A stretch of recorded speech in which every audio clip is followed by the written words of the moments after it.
Friends, welcome to Shiv education. आज के इस वीडियो में हम नॉर्मलिटी के बारे में जानेंगे।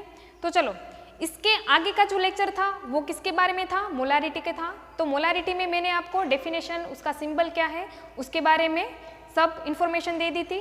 अब क्या आएगा? अब आएगा हमारा नॉर्मलिटी। तो चलो, नॉर्मलिटी की डेफिनेशन क्या होती है? तो सबसे पहले चलो डेफिनेशन देखते हैं। Number of gram equivalents of solute which are dissolve in 1 litre यानी 1000 ml ऑफ सॉल्यूशन। नॉर्मलिटी क्या होती है? हम number of gram equivalents of solute किस में डिसॉल्व करेंगे? तो उसको हम 1000 ml यानी 1 लीटर सॉल्यूशन में डिसॉल्व करेंगे। तो चलो, अभी उसका यूनिट क्या होगा? तो यूनिट तो अगर आपको डेफिनेशन आती है तो आपको यूनिट आएगा ही आएगा। तो क्या है उसका definition? Gram equivalent divided by litre. देखो यहाँ मैंने क्या लिखा है? ग्राम इक्विवेलेंट्स ऑफ सोल्यूट, जिसको डिसॉल्व करना है हमें 1 लीटर ऑफ सॉल्यूशन में, तो उसका यूनिट बन जाता है gram equivalent divided by litre. उसके बाद कैसे उसको डिनोट करते हैं? डिनोट कैसे करते हैं हम? एन से। उसके बाद क्या आता है? फॉर्मूला आएगा। तो उसके हिसाब से हम लोग आराम से कोई भी 1 नॉर्मल हो, 2 नॉर्मल हो, 0.5 हो या कोई भी नॉर्मलिटी का सॉल्यूशन हमें क्यों ना दे, हम आराम से प्रिपेयर कर सकते हैं। तो चलो, यहाँ क्या है formula? N is equal to number of gram equivalents of solute divided by volume of solution. अभी पहला क्वेश्चन बच्चों को क्या आएगा कि वॉल्यूम ऑफ सॉल्यूशन तो उसको पता चल जाएगा, लेकिन जो ऊपर मैंने लिखा है number of gram equivalents of solute क्या होगा? तो चलो पहले मैं आपको वही समझाती हूँ। Number gram equivalents of solute, इसका मतलब क्या होगा? इसका मतलब ये होता है मास ऑफ सोल्यूट डिवाइड में क्या आएगा? मोलारिटी में याद करो, मोलार मास लिया था। नॉर्मलिटी में मोलार मास नहीं आएगा, इक्विवेलेंट मास आएगा।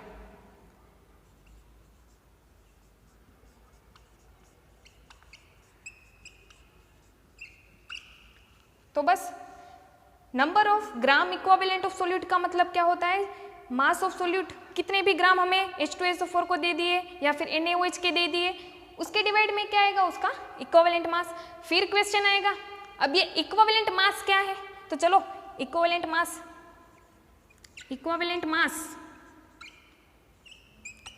अब ये क्या होगा?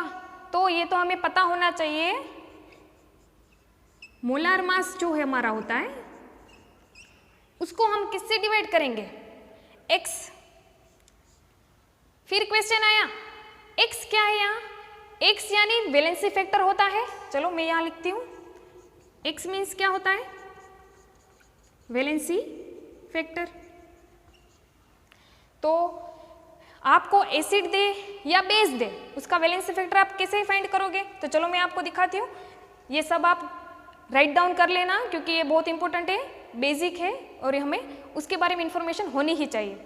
तो चलो, ये मैं रब करती हूँ, ये मैं यहाँ दिखाती हूँ आपको। चलो यहाँ ये दिखा देती हूँ।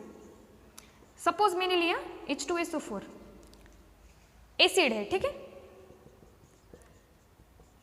हमें पता है एसिड में हमें X फाइंड करना है, मतलब यहाँ 2H है, उसका मतलब 2H प्लस आयन लिबरेट होगा। लिबरेट हो रहा है मतलब वो किसी को 2H प्लस आयन दे रहा है अपना, मतलब उसका X फैक्टर कितना होगा? 2। अब मैं बेस लेती हूँ, चलो बेस लेती हूँ, NaOH क्या है हमारा? बेस है। बेस में क्या होगा? हम OH माइनस को लिबरेट करेंगे, OH माइनस लिबरेट होगा। तो यहाँ तो एक ही OH आयन है, यानी X कितना होगा? 1 होगा। चलो ये हो गया। अभी मैं बेस हो गया, एसिड हो गया, अभी मैं सोल्ट की बात करूंगी आपको। सपोज मैंने Na2CO3 ले लिया, ओके, ये एक सोल्ट है। सोल्ट में हमें क्या देखना है? पॉजिटिव आयन देखना है, केटायन देखना है, ठीक है। तो इसमें 2 है तो 2Na प्लस आयन, तो 2Na+ आयन लिबरेट हो रहे हैं, ये यहां से लिबरेट हो रहा है, मतलब इसका एक्स फैक्टर कितना होगा, एक्स फैक्टर होगा 2। तो मैंने आपको एक्स फैक्टर कैसे फाइंड करते हैं वो बता दिया है। एसिड में H+ आयन, बेस में OH- आयन, जब भी हम सॉल्ट लेंगे तो कोई भी केटायन उसमें से लिबरेट होगा। तो आपको ये समझ में आ गया होगा कि number of gram equivalent of solute का मतलब क्या होता है, mass of solute divided by equivalent weights. अभी इक्विवेलेंट वेट को फाइंड करना है तो molar mass divided by x। चलो इतना आपको बेसिक नॉलेज मैंने दे दी है। और एक बात आती है कि सपोज आपको मान लो सेमी नॉर्मल दे दिया, डेसी नॉर्मल दे दिया, बाय नॉर्मल दे दिया, उसका मतलब क्या हुआ, semi normal is equal to 1/2, यानी उसकी नॉर्मलिटी होगी 1/2, बाय नॉर्मल यानी 2, उसकी नॉर्मलिटी होगी 2, सेंटी नॉर्मल यानी 1/100, तो उसकी नॉर्मलिटी 1/100 होगी। लास्ट में डेजी नॉर्मल यानी क्या, 1/10, तो उसकी नॉर्मलिटी कितनी होगी, 1/10। तो ऐसे भी एग्जाम्पल हम देखेंगे, इस फॉर्मूला को पुट करके भी एग्जाम्पल हम आगे देखेंगे। तो चलो पहले इतना राइट डाउन कर लो, उसके बाद हम एग्जाम्पल देखेंगे उसके। तो चलो अब हम एग्जाम्पल नंबर 1 देखेंगे। चलो एग्जाम्पल नंबर 1 में मैंने क्या लिखा है, if 0.49 gram of H2SO4 dissolved in 500 ml solution, तो उसकी नॉर्मलिटी हमें फाइंड करनी है। तो सबसे पहले क्या करेंगे, हमें क्या दिया हुआ है, मास ऑफ H2SO4, तो हम लिखेंगे मास ऑफ H2SO4 कितना है, 0.49 ग्राम।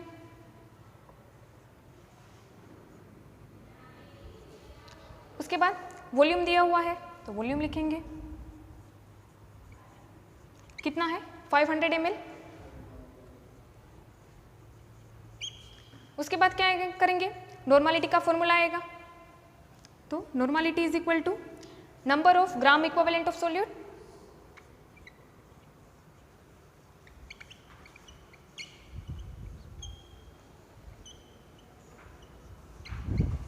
डिवाइड में क्या आएगा, वॉल्यूम। वॉल्यूम किस में आएगा, लीटर में आएगा। चलो नंबर ऑफ ग्राम इक्विवेलेंट का मतलब मैंने आपको पहले ही बताया था, क्या बताया था, यहाँ मैं लिखती हूँ साइड में, number of gram equivalent is equal to क्या आएगा, mass divided by equivalent weight. Mass divide में क्या आएगा उसका, इक्विवेलेंट वेट। चलो तो मैं यहाँ पुट करती हूँ, तो क्या आएगा, मास कितना है, 0.49 ग्राम, और इक्विवेलेंट वेट। अभी इक्विवेलेंट वेट कैसे फाइंड करते हैं इसका, तो इक्विवेलेंट वेट का फिर से फॉर्मूला आता है। चलो पहले तो H2SO4 का मोलार मास, उसका मोलार मास डिवाइड में क्या आएगा, x। अभी हमें पता है H2SO4 का मोलार मास कितना होता है, और वो मोलारिटी के कंसेप्ट में मैंने आपको कैलकुलेशन करना सिखाया था, 2H प्लस सल्फर का प्लस 4 ऑक्सीजन ऐड करेंगे तो 98 आता है। तो ये कहाँ, यहाँ आया 98। अभी x का मतलब क्या हुआ, यहाँ देखो एसिड है तो आपको H2 2H plus ion liberate हो रहा है, यानी बाई 2, यानी आंसर क्या आएगा, 49 आएगा। तो इसमें क्या लिखेंगे हम, 49 डिवाइडेड बाय वॉल्यूम। वॉल्यूम कितना है, 500 ml। अभी वो तो ml में है, लीटर में कन्वर्ट करना है मुझे, 1000 से डिवाइड करूंगी मैं। चलो अभी इसको सोल्व करते हैं।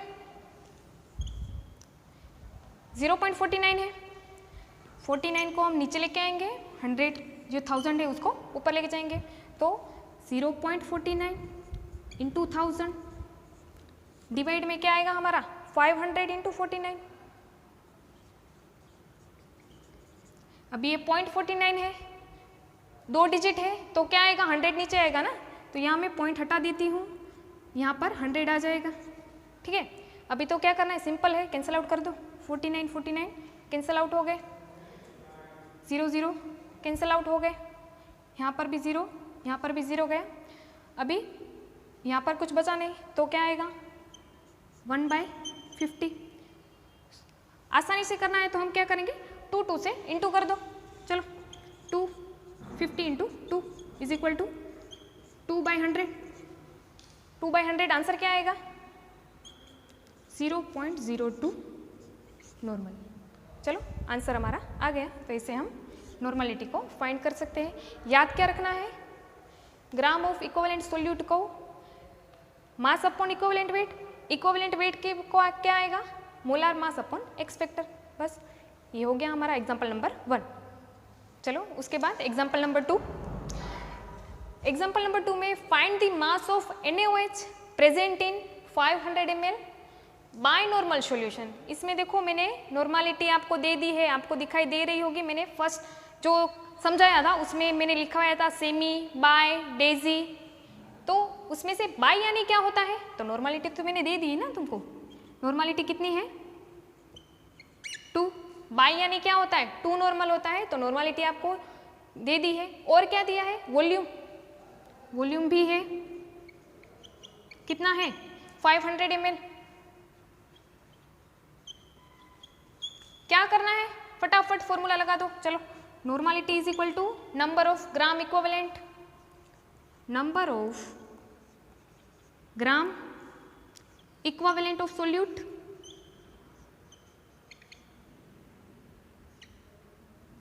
डिवाइड में वॉल्यूम ऑफ सॉल्यूशन। तो वॉल्यूम किस में आएगा लीटर में आएगा। चलो ये मैंने आपको समझा दिया है कैसे कैसे फाइंड आउट करना है। तो चलो हम यहाँ NaOH की बात करेंगे। तो हमें फाइंड आउट मास करना है, तो मास का x लिख देती हूँ। चलो डिवाइड में क्या आएगा उसका इक्विवेलेंट वेट आएगा। इक्विवेलेंट वेट NaOH का कितना होता है 40 होता है। उसके बाद आप देखोगे कि मैंने डायरेक्ट 40 क्यों यहाँ पुट कर दिए, तो आपको पता होना चाहिए equivalent weight is equal to क्या होता है मोलार मास डिवाइड में एक्स फैक्टर। NaOH का तो 40 है। अभी देखो OH एक ही है यानी एक आयन लिबरेट हो रहा है, तो बाई 1 आएगा। तो 40/1 आंसर क्या आता है 40। तो यहाँ क्या आ गया 40 आ गया। तो बस ये मैंने समझाया आपको। चलो उसके बाद वॉल्यूम 500 डिवाइड में क्या आएगा 1000, क्योंकि ml में है लीटर में करना पड़ेगा। तो चलो अभी क्या नॉर्मलिटी देखो यहाँ 2 दिया हुआ है, तो x को क्या करना है फाइंड आउट करना है। तो पहले क्या करेंगे 1000 को ऊपर 40 को नीचे लेके जाएंगे। तो चलो यहाँ 2 is equal to x into 1000 divide में क्या आएगा 40 इंटू 500। सोल्व करेंगे तो चलो यहाँ सोल्व करते हैं। x इज इक्वल टू सबको यहाँ लेके जाएंगे, तो 2 इंटू 40 इंटू 500 डिवाइड में क्या आएगा हमारा x तो यहाँ है डिवाइड में आएगा 1000। चलो कैंसल आउट करेंगे 0 0 कैंसल। आंसर कितना आएगा 4 इंटू 5 20 इंटू 2 40 ग्राम। तो मिल गया हमारा x। तो ये रहा एग्जाम्पल नंबर 2। चलो एग्जाम्पल नंबर 1 और 2 हमने देख लिए थे, उसके हिसाब से आप नॉर्मलिटी तो आराम से फाइंड कर सकोगे। अभी बहुत सारे एग्जाम सपोज JEE होती है, नीट आती है, उसमें हमें क्या दे दिया जाता है कि सपोज कोई भी find the normality of 0.8 molar H2SO4 solution. उसका मतलब क्या है आपको मोलारिटी दी गई है, उसके ऊपर से आपको क्या करना है नॉर्मलिटी को फाइंड करना है। तो मैंने डायरेक्ट ही यहाँ रिलेशनशिप आपको दे दिया है। जब भी नॉर्मलिटी और मोलारिटी दे दिए गए हो और आपको बोला हो कि आप कोई भी एक टर्म को फाइंड करो, तो आप आराम से टर्म फाइंड कर सकते हो। कैसे नॉर्मलिटी इज इक्वल टू, ये फॉर्मूला याद ही रखना है आपको, molarity into x factor. X factor यानी वैलेंसी फैक्टर मैंने आपको समझा दिया है। जब एसिड की बात करें तो H+ आयन लिबरेट होगा, बेस की बात करें OH- लिबरेट होगा, और सोल्ट की बात करें तो केटायन लिबरेट हो रहा है। तो उतना आ गया। चलो मैं एग्जाम्पल गिन के ही आपको बताती हूँ। तो क्या है यहाँ मेरे को मोलार दे दिया है, मोलारिटी कितनी है 0.8। फाइंड क्या करना है नॉर्मलिटी। अभी सॉल्यूशन H2SO4 का है ना, H2SO4 के लिए एक्स फैक्टर क्या होगा? x इज इक्वल टू कितने H प्लस आयन है? 2, तो x क्या होगा हमारा? 2। सब मिल गया, पुट कर दो फॉर्मूला में।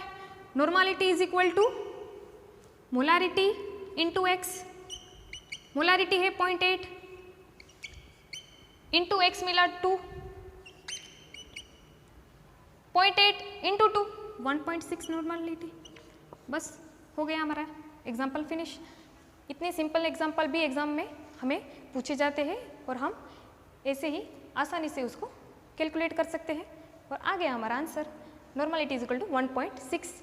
तो चलो, आई होप कि आप सबको नॉर्मालिटी का कंसेप्ट क्लियर हो चुका होगा, आपको अभी कोई भी सॉल्यूशन आराम से प्रिपेयर कर पाओगे। इसके आगे हम और भी नए नए कंटेंट्स बेसिक मोल कंसेप्ट में देखेंगे, तो लाइक करना अगर आपको अच्छा लगा हो तो, और शेयर भी करना, और please subscribe this channel more and more. Thank you.